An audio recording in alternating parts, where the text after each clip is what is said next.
Franck Ferrand sur Europe 1, au cœur de l'histoire. Actualité oblige, changement de programme cet après-midi dans Au cœur de l'histoire. Bonjour Franck. Bonjour Anissa, bonjour à tous. Dans ce contexte sombre et lourd, nous nous sommes dit avec Fabien Amias que parler comme prévu d'Adolf Hitler n'était peut-être pas la meilleure idée. Alors nous allons néanmoins rester en Allemagne sur fond de Wagner, mais pour parler d'un chef d'État nettement plus souriant, plus léger, le romantique et fantasque Louis II de Bavière. Et si vous le voulez, nous parlerons d'Hitler demain. Et permettez-moi de remercier pour leur compréhension et pour leur disponibilité nos invités respectifs. Nous retrouverons donc demain Johann Chapoutot et nous accueillons dès aujourd'hui la biographe de Louis II, Isaure de Saint-Pierre. Et tout à l'heure, à la fin de l'émission, Franck vous répondra à la question de Mathilde qui souhaite connaître l'origine du nom de certaines pâtisseries comme le financier, l'éclair ou la religieuse. Ça tombe bien, nous serons exactement à l'heure du dessert.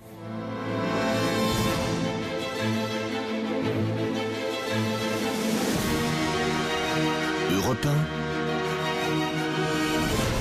1, au cœur de l'histoire. Franck Ferrand. «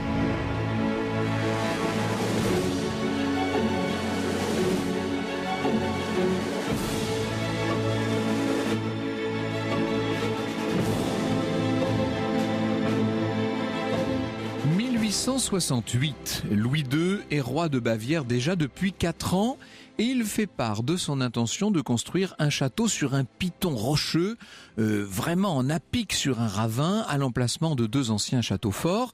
Ça va demander des travaux considérables. Il faut faire dynamiter une partie de la montagne pour abaisser de 8 mètres le socle des anciens châteaux. Ce n'est qu'après la construction de la route que la première pierre peut donc être posée. Quand je dis la route, il faut la voir, cette route, c'est une espèce de chemin comme ça sinueux à travers les arbres. On est le 5 septembre 1869. La construction, et je devrais dire tout de suite la construction de châteaux, c'est chez Louis II quasiment une seconde nature. Pour lui, c'est essentiel. Il n'est pas le premier dans la lignée des rois de Bavière à aimer construire. Rappelez-vous son grand-père, Louis Ier, qui a embelli Munich. Louis Ier a fait de Munich ce qu'on appelle l'Athènes du Nord. Il avait véritablement transformé sa capitale en une sorte de cité de l'intelligence avec des musées, des salles de concert, des choses absolument extraordinaires. Et puis, le père de Louis II, Maximilien, a fait relever les ruines du château de Hohenschwangau à une époque qu'on appelle l'époque historiciste où on aimait justement se replonger dans le Moyen-Âge. Hohenschwangau, ça veut dire la haute terre du cygne, tout un programme. Château dressé sur un piton boisé à 900 mètres d'altitude et qui domine des lacs aux eaux pures, aux eaux limpides. Il a fait édifier une bâtisse néo-gothique, Maximilien, sur ce site de Schwangau, résidence légendaire d'un certain chevalier du Graal appelé Lohengrin. Eh bien, c'est dans ce château que Louis II a passé une partie de sa jeunesse. Il a également beaucoup passé de temps, évidemment, à la résidence de Munich, le château des rois de Bavière, qui ressemble à un palais florentin de la Renaissance. On peut donc dire qu'il a été pétri de ce goût pour l'histoire et de ce sens du décor historique, d'une certaine manière. Louis II veut désormais faire de Neuschwanstein un grand château. On est à l'époque romantique, on est au sommet de cette époque romantique. Louis II revient à l'époque de son voyage en France. C'était l'exposition universelle en 1867. Et à cette occasion, il avait visité cette ruine médiévale intégralement restaurée par Viollet-le-Duc pour en faire une des fantaisies de l'impératrice Eugénie, le château de Pierrefonds. On y reviendra tout à l'heure. Louis II, surtout peut-être, est influencé par sa profonde amitié pour le compositeur Richard Wagner et il vit littéralement dans l'atmosphère des opéras de Wagner. Il s'est créé un monde à lui en quelque sorte, un monde parallèle, un monde wagnérien. On sait qu'il ne manque jamais les représentations des opéras de son ami. Alors, au départ, il était seulement prince héritier lorsqu'il a découvert Wagner. Et il a été tellement habité par Tannhäuser qu'il s'est mis à trembler de tout son corps et son aide de camp à l'époque a cru qu'il était en train de faire une crise d'épilepsie. Pour vous montrer à quel point il est entré, il a épousé littéralement cet univers et cette atmosphère. Et lorsqu'il est donc monté sur le trône de Bavière en 1864, Louis II a fait venir Wagner auprès de lui. Alors vous savez qu'il lui a fait vraiment ce qu'on appelle appelle un pont d'or. Il a payé ses dettes, il lui a assuré une rente, il lui a loué une villa sur le lac de Starnberg avant de l'installer dans une maison luxueuse d'une avenue de Munich. Louis II a protégé Wagner, il a fait même promulguer une loi qui amnistiait les anciens révolutionnaires de 1848, du printemps des peuples, tout simplement parce que Richard Wagner en faisait partie. Mais tout ça ne s'est pas fait sans quelques heurts à la cour de Munich et dans l'entourage du roi Louis II. On estime que Wagner a pris beaucoup trop d'importance. La jalousie est là, omniprésente. Le compositeur va devoir quitter la Bavière. On est à une époque où ce n'est plus très loin d'être un objet de crise gouvernementale. Hein. Vraiment, vous voyez comme quoi les foucades de Louis II, ces emportements oniriques, ont des conséquences politiques, bien entendu. Alors ce château de Neuschwanstein, ce château est conforme à ce que le roi de Bavière souhaitait, grand château néo-gothique, romantique, où l'univers, l'atmosphère de Wagner sont omniprésentes, une sorte de château de conte de fées. C'est celui qui ressemble le plus à un château de Walt Disney. Hein. On est entre la Belle au bois dormant et Blanche-Neige et les Sept Nains, vous savez. Je me souviens de ma stupéfaction, raconte André Castelot, lorsque je vis pour la première fois se dresser en pleine montagne ce bourg romantique, théâtral, wagnérien, cette débauche de tourelles, de machicoulis, de créneaux et d'échauguettes. D'abord on croit rêver, c'est un songe réalisé. Mais il s'agit d'un mauvais rêve, d'un cauchemar, d'un délire plutôt, où l'on s'étonne de ne pas rencontrer errant en haut du donjon le fantôme du roi fou. Je trouve André Castelot d'une grande sévérité dans cette approche du château de Neuschwanstein. Évidemment, si vous regardez un décor de théâtre illuminé, éclairé à la lumière du jour, sans les meubles, sans l'atmosphère, sans respirer les vapeurs d'encens qui vont avec, si je puis dire, vous pouvez effectivement trouver que tout ça n'a pas de sens. Mais il faut se replonger dans l'atmosphère du roi Louis II. Il faut partager ses rêves et vous verrez que dès lors, non seulement on n'est plus certain du tout que le château de Neuschwanstein soit raté, mais surtout on se pose des questions sur la santé mentale du roi. Je pense qu'il n'était peut-être pas si fou que cela.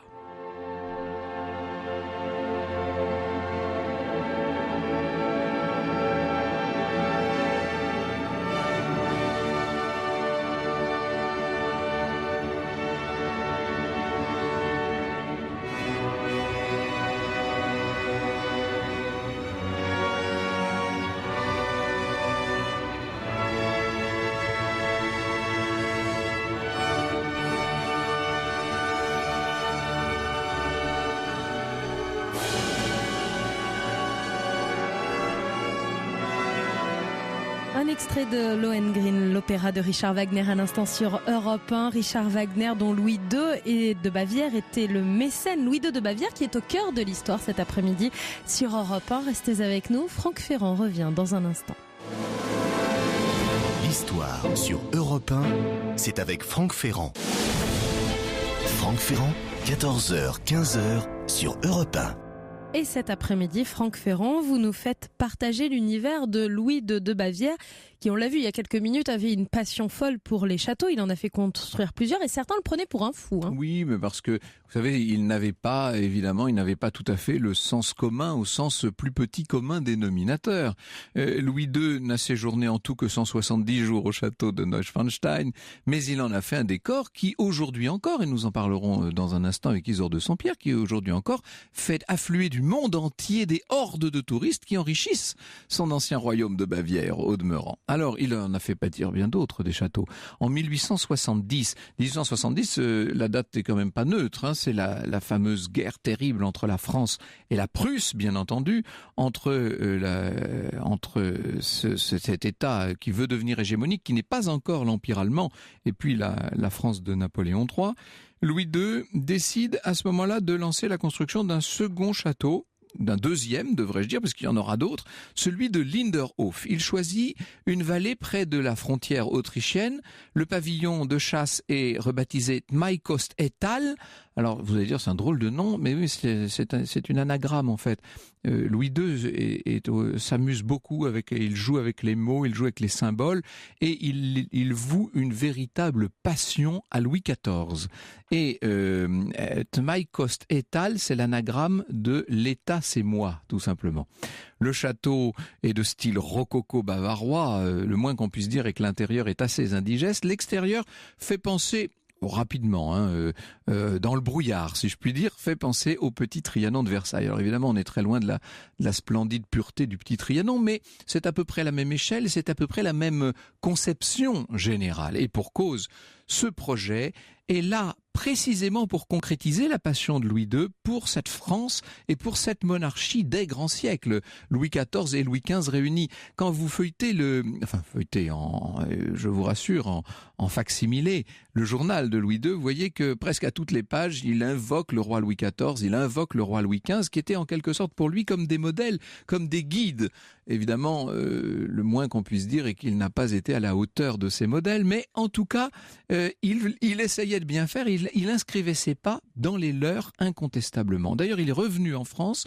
Alors, il était venu, je vous l'ai dit, pour l'exposition universelle de 1867 avec son ami Richard Hornig, qui était le fils du responsable des Haras royaux. On en parlera dans un instant. Pour le roi, ce voyage a été l'occasion de découvrir toutes sortes de réalisations. Je vous ai parlé de Pierrefonds tout à l'heure, mais il faudrait parler peut-être d'abord et avant tout du château de Versailles. Ce qui va pousser Louis II à bâtir un nouveau château comme Linderhof, ce n'est pas seulement son amour pour la France, car s'il s'inspire de Versailles, en l'occurrence de Trianon, c'est peut-être aussi parce qu'il a l'intention de renforcer les symboles de son pouvoir, Louis II. Un pouvoir qui est affaibli à cette époque et qui est d'autant plus affaibli que le chancelier prussien, Bismarck, a bien l'intention de rabaisser son caquet au roi de Bavière.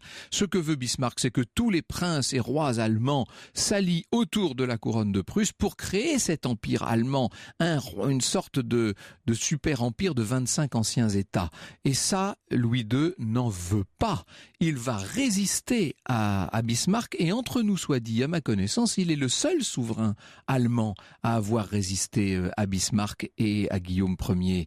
Vous savez que l'Empire allemand a été proclamé dans la Galerie des Glaces du château de Versailles, justement, le 18 janvier 1871. Tous les princes sont là présents, pas le roi de Bavière.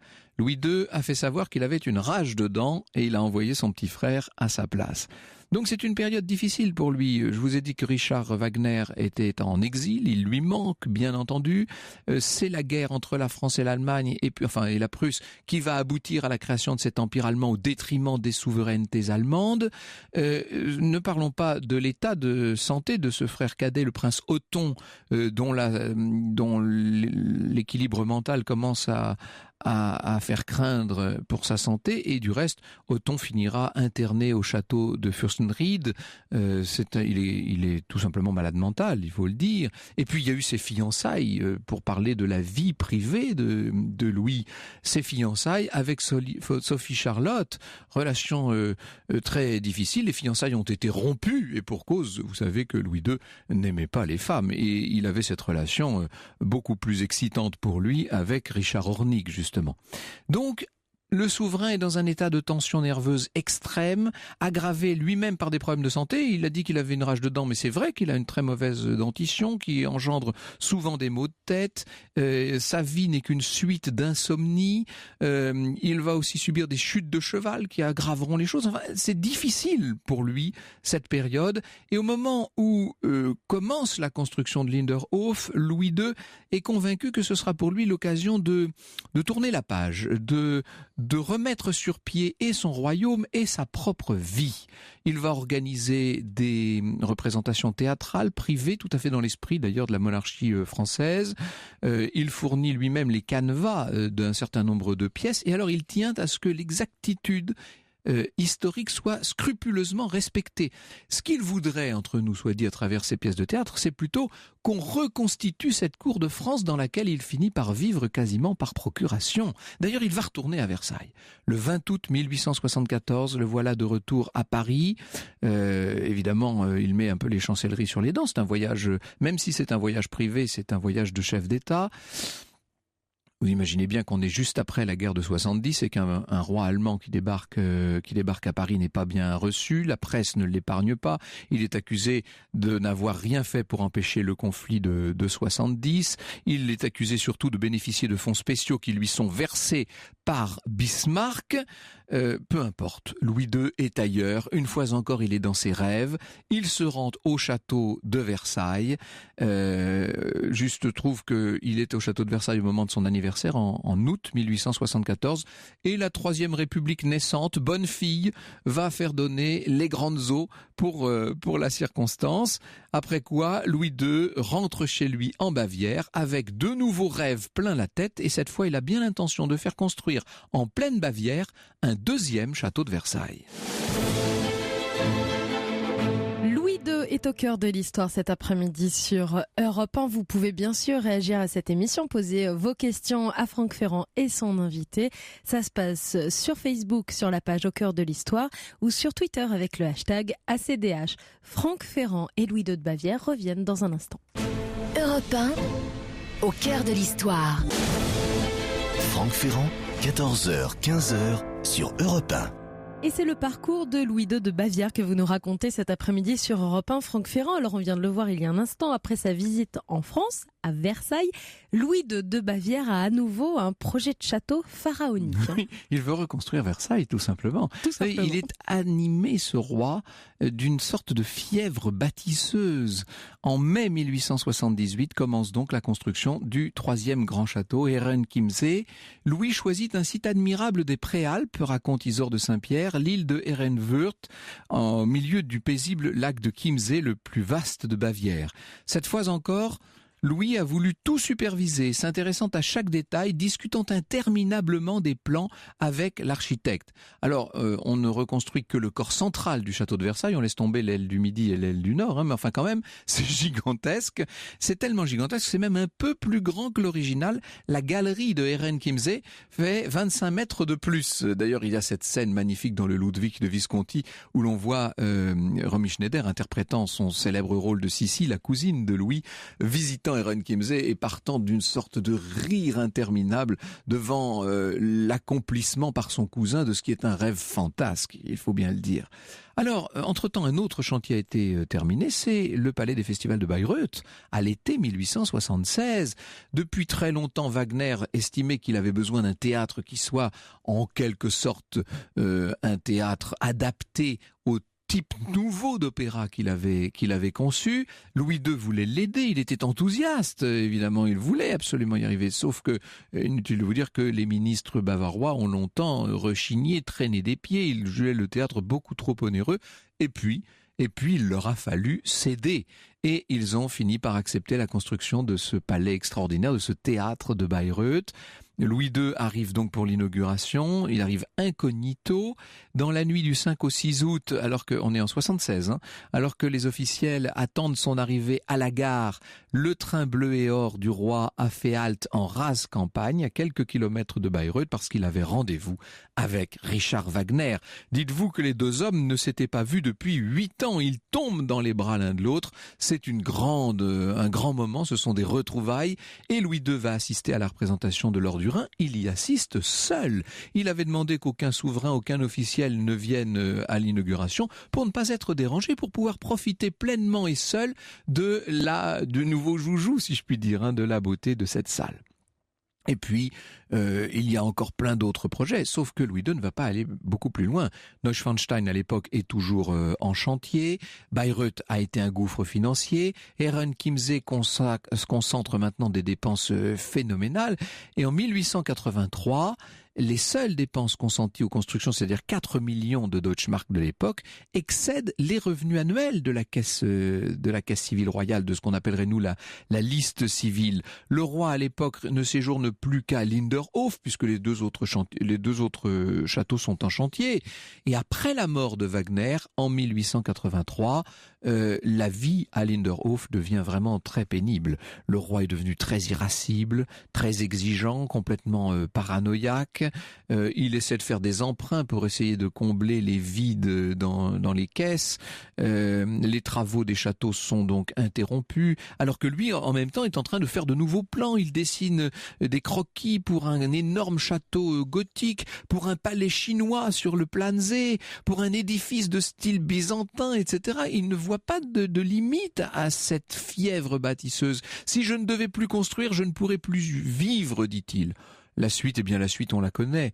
Au cours de l'année 1886, alors que le roi n'arrive plus à financer ses différents chantiers, il envisage de contracter, surengageant les domaines familiaux de la famille de Wittelsbach, il envisage de contracter un emprunt de 40 millions de francs à 4%.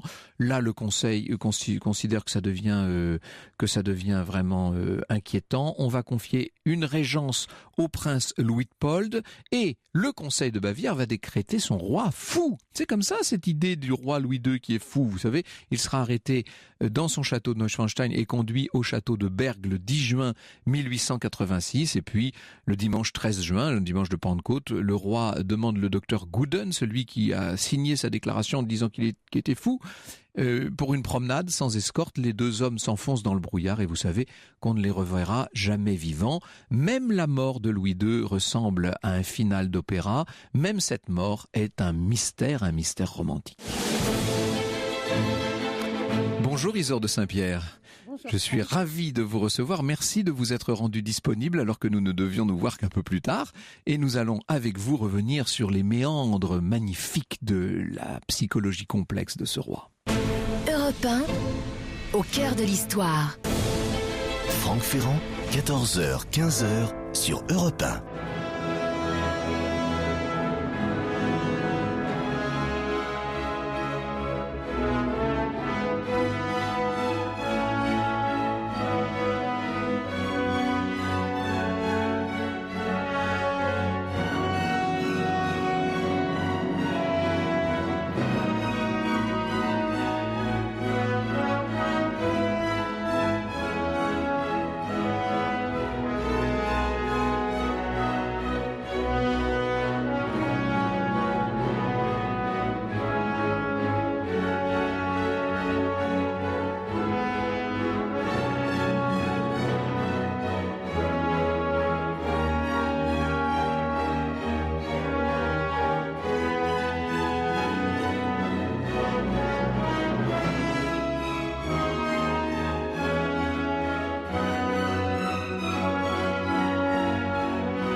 Un extrait de l'ouverture de Tannhäuser de Richard Wagner à l'instant sur Europe 1. Louis II de Bavière, le roi original, c'est le moins qu'on puisse dire, est à l'honneur cet après-midi sur Europe 1. Et vous recevez Franck Ferrand, Isidore de Saint-Pierre, journaliste, romancière et biographe de Louis II de Bavière et auteur du Roi des rêves, Louis II de Bavière, paru chez Albin Michel. Comme c'est joli, le Roi des rêves. C'est exactement ça en plus. Ça ressemble à votre titre sur François Ier. C'est ça. Sauf que moi, ça n'était pas positif. Alors que chez vous, on sent un attachement à ce roi Louis II, qui est mort donc dans des circonstances très bizarres, disons-le. Alors on va pas s'attarder aujourd'hui sur la mort de Louis II, mais vous êtes d'accord, c'est un mystère quand même. Le mystère est un peu résolu. Tout le monde parle très ouvertement d'assassinat. Oui. Et quand vous dites que c'était son psychiatre qui l'a déclaré fou, c'est pas lui, c'est une commission de 3... On lui a fait signer, oui, c'est ça. Oui, hein. Mais il y avait une commission de 3 psychiatres qui l'ont jamais ni entendu ni vu. Ils se sont juste basés sur des petits messages pris par-ci par-là, dont certains étaient complètement des faux. Alors, donc fou, pourquoi ? Il faut imaginer ce Conseil de Bavière complètement dépassé par les rêves et les fantasmes de son roi. C'était des gens très, comment dirais-je, très sobres, très austères, que tous ces ministres, évidemment, ils avaient du mal à le suivre, tout simplement. Hein. On oublie un peu quand même que la construction de château, ça coûte moins cher qu'une guerre. Oui. Il a économisé quand même beaucoup d'hommes. Il en a donné 100 000 à Bismarck. C'était pas beaucoup, c'était moins que les autres États. Et donc il a presque économisé une guerre et il n'avait pas de cour. Ça coûte très cher une cour. Oui, il n'y avait aucune cour autour de Louis. Aucune cour et donc il était assez frugal. Tout ce qu'il aimait c'était aller boire de la bière avec ses copains bûcherons, etc. Vous me disiez Donc, tout à l'heure, Isolde de Saint-Pierre, et c'est vrai que quand on va à Neuschwanstein, contrairement à ce que pense André Castelot, moi je trouve que c'est assez ravissant dans son genre. Hein. Bien sûr, c'est kitsch évidemment, mais c'est un beau kitsch, on va dire. Et alors il y a cette immense salle du trône dans laquelle il n'y a jamais eu un seul courtisan. Non. Et il y a un appartement des femmes où il n'y a jamais eu une seule femme non plus du reste. Exactement. Oui, c'est comme vous dites, c'est un décor de théâtre. Oui, c'est ça. Mais c'est un beau décor et la Bavière, c'est sa richesse actuelle. Tout le monde va au festival de Bayreuth, qui devait... le palais devait être à Munich. Et là, quand même, les Munichois se sont un peu fâchés et Louis II a reculé. Ça veut dire qu'il savait aussi voir quand son extravagance allait trop loin. C'est assez étrange parce on oscille toujours à son propos entre un homme qui avait parfaitement qui était sain d'esprit, disons les choses. Hein, je crois qu'on peut admettre aujourd'hui clairement qu'il n'était pas fou du tout même, qui d'ailleurs avait souvent une analyse historique intéressante, qui avait cette passion pour Louis XIV et Louis XV et qui était capable d'en parler pendant des heures. Et puis à côté de ça, un petit garçon qui se fait plaisir et pour qui c'est un peu Noël tous les jours. Il y a quand même cette dimension chez Louis II. Il n'y a pas que lui. Regardez Louis XIV, regardez Louis XV, regardez votre cher François Ier. Ils ont fait des châteaux qui coûtaient encore beaucoup plus cher et des guerres qui coûtaient des fortunes. Et puis surtout, on peut dire, et alors ça c'est le miracle de la postérité, c'est que finalement Louis II s'est vu donner raison par les siècles suivants, puisqu'aujourd'hui les châteaux de Louis II de Bavière sont un des pôles d'attraction touristique les plus importants d'Europe, il faut le dire. Donc ça marche en plus. Hein. Ça marche. Louis II, ça marche. Oui, voilà. Alors, revenons peut-être sur sa psychologie et sur l'origine. J'ai dit que son frère, lui, était vraiment malade mental. Le pauvre était quand même... Ça s'est déclenché après le traité de Versailles. Lui aussi avait une passion pour la France et de voir ce pays qu'ils aimaient tous les deux tellement humilié et cette grande Allemagne militaire qu'il détestait commençait à être proclamée. Othon, sa raison a complètement chancelé après ça. Oui, et le pauvre Othon, il a fini dans une, comme on dit, dans une chambre d'isolement. Comment on appelle ça là il n'était pas dans une chambre d'isolement. Il était surveillé, en résidence surveillée. Et son frère a quand même, tant que son frère était là, a toujours veillé à ce qu'il ait une vie confortable et honorée. Mais il n'est jamais allé le voir. Il ne pouvait pas supporter la maladie mentale d'Othon, qui lui faisait très peur. Est-ce que lui-même était affecté par quelque chose de, comment dire, par un déséquilibre? Est-ce qu'on peut parler d'un déséquilibre psychique chez Louis II?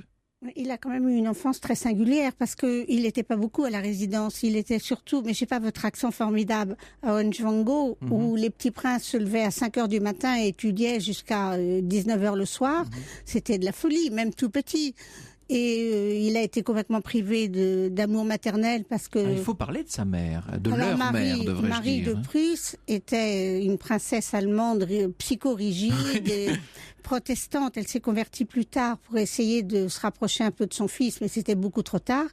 Qui n'a jamais compris Louis II, qui était furieuse de son côté rêveur et poétique, etc. Et disons-le, homosexuel. Oui, mais l'homosexualité, elle s'est dessinée quand même un petit peu plus tard. Le premier, c'était le Paul de Taxis.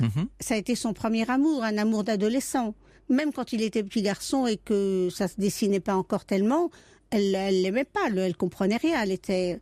Alors qu'il y a la cousine qui, elle, a le petit grain Wittelsbach, comme on dit dans les cours d'Europe, c'est-à-dire ils sont quand même tous un tout petit peu fantasques, hein, les Wittelsbach. Ils sont extravagants, à des degrés divers. Oui.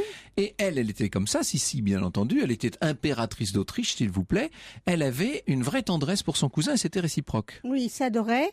Et on pense d'ailleurs on est sûr maintenant que c'était pour la retrouver à la nage qu'il a voulu traverser ce lac de Berg. Il y avait une auberge sur l'autre rive où tout le monde parle, mais on s'est bien gardé de les faire témoigner à l'enquête policière, d'une très grosse berline attelée de très forts chevaux avec une dame très somptueuse et une suite très nombreuse qui était là depuis 2 jours et qui attendait. Et c'était... on le sait maintenant, c'était l'impératrice qui pensait qu'il n'était pas en sûreté, et elle avait raison, et qui voulait l'amener à la cour de Vienne pour après peut-être l'aider à reprendre le pouvoir, mais il n'en avait pas tellement envie, au moins qu'il soit sain et sauf. C'est curieux de voir ces 2 cousins Wittelsbach, l'impératrice Elisabeth, dite Sissi, et Louis II de Bavière, prisonniers l'un et l'autre des contraintes politiques et curiales du XIXe siècle. Élisabeth essayant de fuir la cour de Vienne dans des voyages interminables et Louis II essayant de fuir ses responsabilités royales dans la création d'un univers onirique. Vous le dites, le roi des rêves, c'est un homme qui traduit ses rêves en réalité. C'est tout à fait un poète, un rêveur, et moi je trouve que c'est attachant. Et tous deux, ils se comprenaient parce qu'ils étaient malheureux dans leur royauté très empesée quand même. C'était pas très drôle, les cours impériales ou royales au XIXe siècle. Alors, quelle était la vie quotidienne de ce Louis II et comment a-t-elle évolué avec le temps? C'est ce que nous voyons avec vous dans un instant. Europe 1, au cœur de l'histoire. Franck Ferrand, 14h, 15h sur Europe 1.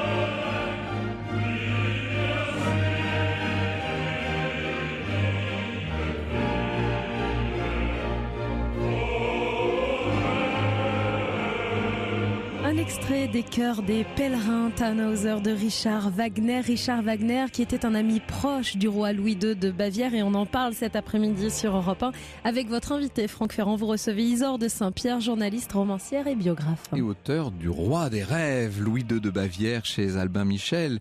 Un rêve qui était en partie musical, on l'entend là, Isolde de Saint-Pierre. La symbiose, si je puis dire, l'amitié entre Richard Wagner et Louis II de Bavière a donné naissance à un certain nombre de chefs-d'œuvre du répertoire.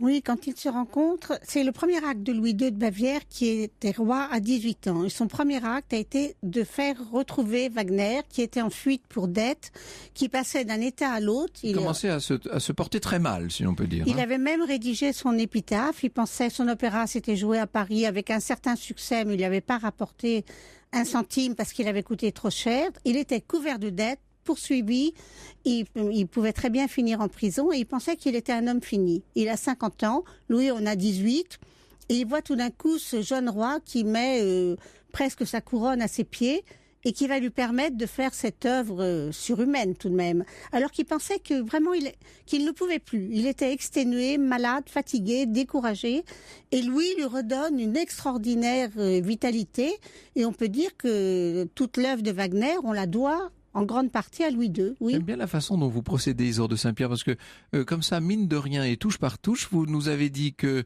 le commerce extérieur touristique, en tout cas du Land de Bavière, était dû aujourd'hui aux constructions de Louis II. Maintenant que nous devons à Louis II une partie des grands opéras de Wagner, ça va finir par faire un bilan très positif, tout ça, somme toute. Moi, je trouve que ça fait beaucoup, et je trouve que ses contemporains n'ont pas été du tout justes avec lui et ses ministres. Il faut dire, il leur a fait quelques coups pendables. Par exemple, il en avait assez des réunions de ministres, et un jour, il leur donne rendez-vous au sommet d'une montagne. Lui, qui était un très bon marcheur, ça allait. Mais vous imaginez les pauvres ministres en chaussures vernies, col empesé et chapeau haute forme. Ils sont arrivés dans un état déplorable. Mais Louis était là quand même avec ses dossiers pour travailler. Oui, parce que, alors ça, on l'oublie, et on ne le voit pas du tout, quasiment pas dans le film de Luchino Visconti, Ludwig, mais c'était quand même un homme de dossier, et c'est un roi qui suivait néanmoins l'actualité politique, en tout cas dans les deux premiers tiers de son règne. Ça se gâte sur la fin quand même, objectivement. Sur la fin, les ministres ne l'écoutaient plus beaucoup, il faut voir ça aussi. Oui. Mais Visconti a fait un film, moi je le trouve éblouissant et esthétiquement extraordinaire, mais il le montre en roi partouzeur. Tout ça, c'est pas vrai du tout. Il était au contraire torturé par son homosexualité. Il avait l'impression, parce qu'il était catholique, qu'il commettait un péché épouvantable. Quand on lit ses carnets, j'ai eu la chance de les avoir dans les mains, les vrais. Ça, c'est quand même émouvant. Là, c'était pas des facsimilés, vous? Non, c'était des vrais. Et on voit qu'il se fustigeait et qu'il s'est refusé à être heureux avec justement Richard Hornig, qui était un homme tout à fait... Et dont il était très amoureux, il faut dire. Oui, et qui était formidable parce qu'il était au choix. Il était son maître de cavalerie, ce qui était une très grosse charge. Il était l'ami, le confident, l'amant. Et puis quand Louis avait un petit caprice, il disait rien, il facilitait ses escapades et il revenait. Il n'a pas détourné un centime, c'était assez rare à l'époque. Donc moi je trouve que c'était un homme très bien, ce Richard Hornig. Parce que lorsqu'on feuillette effectivement les carnets, on voit à quel point tous les 10 jours, ce pauvre roi se fait des serments à lui-même, plus jamais, dit-il. Plus de caresses, plus de baisers, voilà, pureté, etc. Et il invoque toujours Louis XIV et Louis XV, c'est curieux. Hein, qui n'étaient pas des... qui n'étaient pas des modèles de vertu. Non, on peut pas dire. Mais pour lui, ce sont des modèles royaux en tout cas, ça c'est incontestable. Et dans la fameuse table volante de Linderhof, la table volante, c'est une table qui disparaît dans le plancher avec tout un mécanisme qui permettait au personnel de changer le couvert sans qu'on dérange les invités, en fait. Hein. C'est aussi parce que Louis II, avec cette très mauvaise dentition dont vous parliez, n'aimait pas qu'on le regarde manger parce que ses dents, c'est vrai que c'était pas formidable, sans doute comme spectacle. Mais il conviait Louis XVI et Marie-Antoinette. Et il y avait leur couvert, etc. Et il leur parlait. Mais il n'était pas dupe. Il disait ce qui est bien avec eux, c'est que je fais un claquement de doigts et ils disparaissent. Donc en fait, il n'était pas fou. Oui, il avait des rêves, mais... On a tout à l'heure... il se rendait compte que c'était pas la réalité. Tout à l'heure, Anissa a employé le terme original. Je crois qu'on peut dire que c'est définitivement, c'était un original. Mais politiquement, quelqu'un qui est quand même capable de tenir tête à Bismarck. D'ailleurs, Bismarck le respectait, il faut pas l'oublier, ça. C'est d'ailleurs le seul État, comme vous le disiez tout à l'heure, qui a résisté à l'emprise de la Grande. Qui pouvait se le permettre aussi. Par la puissance et la richesse aussi, c'est vrai, la Bavière. Quand même, il n'avait pas beaucoup de troupes. S'il y avait eu une occupation en règle, il ne pouvait pas faire grand-chose. Et c'est resté un royaume jusqu'à la guerre de 14. Ça aussi, on le doit à Louis II. Mais finalement, on va finir par croire qu'il était extraordinaire, ce Louis II.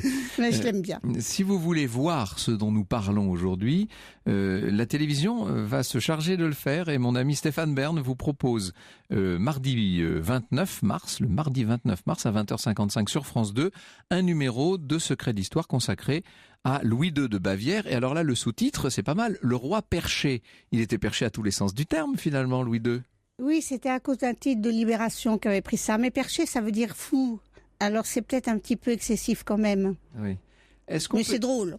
Est-ce qu'on peut dire de Louis II qu'il a, en quelque sorte, fait avancer, d'une certaine manière, la connaissance de l'histoire? Parce qu'il a quand même été très très très pointu sur les questions historiques. Hein. Il a fait partie de ceux qui ont les premiers encouragé la publication de traductions de mémoires du XVIIIe siècle, etc. Enfin, c'était vraiment... Oui, il était tellement amoureux, mais c'était surtout des mémoires toujours françaises. Hein. Ah oui, bien sûr, bien sûr. Il s'est pas beaucoup intéressé à l'histoire anglaise ou italienne ou espagnole. C'était toujours la France. Mais sur la France, il était totalement imbattable, ça c'est sûr. Est-ce qu'il a été à la fin de sa vie aussi insupportable qu'on le dit? On dit qu'il était notamment dur, voire violent avec les comédiens qu'il convoquait pour réciter des actes entiers. Alors là, de Shakespeare, comme quoi il aimait quand même un peu l'Angleterre de temps en temps. Et à la fin, Guillaume Tell. Non, il n'était pas violent. Mais quand un comédien qui avait dû déclamer toute la nuit s'endormait et se mettait à ronfler, il trouvait ça éminemment vulgaire et il le congédiait. Mais violent, non, il n'a jamais eu de geste de violence. C'est pour ça que c'est absolument impensable de penser qu'il ait pu étrangler et noyer son psychiatre. Il n'était pas violent et ensuite il s'excusait. Et il n'était pas du tout arrogant et en particulier avec les gens qui le servaient, il était très respectueux, tout le monde le dit. Il était charmant et très respectueux. Mais il piquait des colères, oui. S'il n'a pas étranglé et noyé son psychiatre dans ce lac brumeux de Starnberg, ça veut dire qu'il a donc été tué. D'après vous, par qui? Qui avait intérêt à le faire disparaître physiquement? On va très loin, là, quand même. On va très loin. C'est son oncle. Mais son oncle était un homme quand même assez pacifique. Moi, je pense plutôt que c'est son cousin qui a succédé à son oncle. Mais il ne faut pas oublier qu'il y avait un pêcheur qui a parlé de 2 coups de feu. Il ne faut pas oublier que tout le personnel a vu sa redingote avec un impact de balle dans le dos. Et la redingote, elle a disparu. Et il ne faut pas oublier non plus qu'on demande encore que son cadavre soit exhumé pour faire des recherches qui n'ont pas été faites, ou en tout cas pas publiées. Donc tout ça est quand même très très trouble et ne figure pas dans le rapport de police. Bien entendu. Pas plus que la présence de l'impératrice présumée. On n'est pas sûr à 100%, mais tout concorde quand même. Moi, Pour le faire fuir. Donc. Je me rappelle, c'était il y a 35 ans, une promenade dans les jardins de Linderhof, un orage absolument extraordinaire. On était obligés, tellement la pluie tombait drue, de se réfugier dans le petit kiosque, vous savez, le kiosque mauresque qui est à la sortie de la grotte de Linderhof. Et j'ai donc passé sous la pluie battante plus d'une heure dans ce kiosque mauresque en très petit comité. Et il s'est passé, si je puis dire, quelque chose. J'ai senti la magie intime des lieux. Il me semble que ce jour-là, j'ai compris un peu Louis II. Alors, on ne peut que conseiller à nos auditeurs d'aller faire le voyage en Bavière et d'aller sur les pas de ce roi des rêves pour être capable de mieux le sentir d'une certaine manière. C'est un écrin complètement magique. Il y a le lac, magique. Les montagnes, c'est ravissant. Merci beaucoup Isidore de Saint-Pierre. Louis II de Bavière, Franck. Le roi des rêves, c'est édité chez Albin Michel. Et dans un instant sur Europe 1, c'est un retour aux origines très gourmand que vous propose Franck Ferrand avec les origines de plusieurs desserts. Europe 1, au cœur de l'histoire. Europe 1, au cœur de l'histoire. Retour aux origines. Et c'est un retour aux origines gourmand et sucré aujourd'hui, puisque c'est une question de Mathilde sur la page Facebook au cœur de l'histoire. Franck, pourriez-vous nous dire pourquoi le financier aux amandes porte ce nom et nous expliquer l'origine du Paris-Brest, de l'éclair ou de la religieuse? Alors, le financier, on va les prendre dans l'ordre. C'est un petit gâteau aux amandes, vous savez, qui est dû à un pâtissier qui s'appelait Lannes. Alors, en fait, ce gâteau, il n'a été que remis au goût du jour vers 1890, mais il existait déjà depuis longtemps. Il avait été inventé, figurez-vous, par les sœurs de la Visitation, les Visitandines.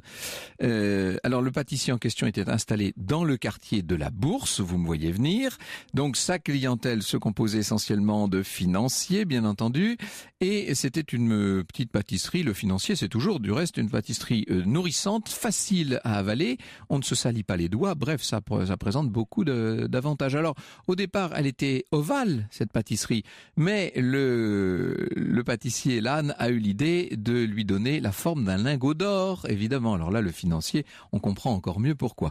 Le Paris-Brest, ça c'est un gâteau qui a été inventé en 1910 par un pâtissier de Maison-Lafitte qui se trouvait donc sur le trajet de la fameuse course cycliste de Paris à Brest qui avait été fondée par Pierre Giffard, vous savez. Donc là, j'ai pas besoin de vous dire pourquoi ça s'appelle le Paris-Brest. L'éclair, c'est plus compliqué l'éclair.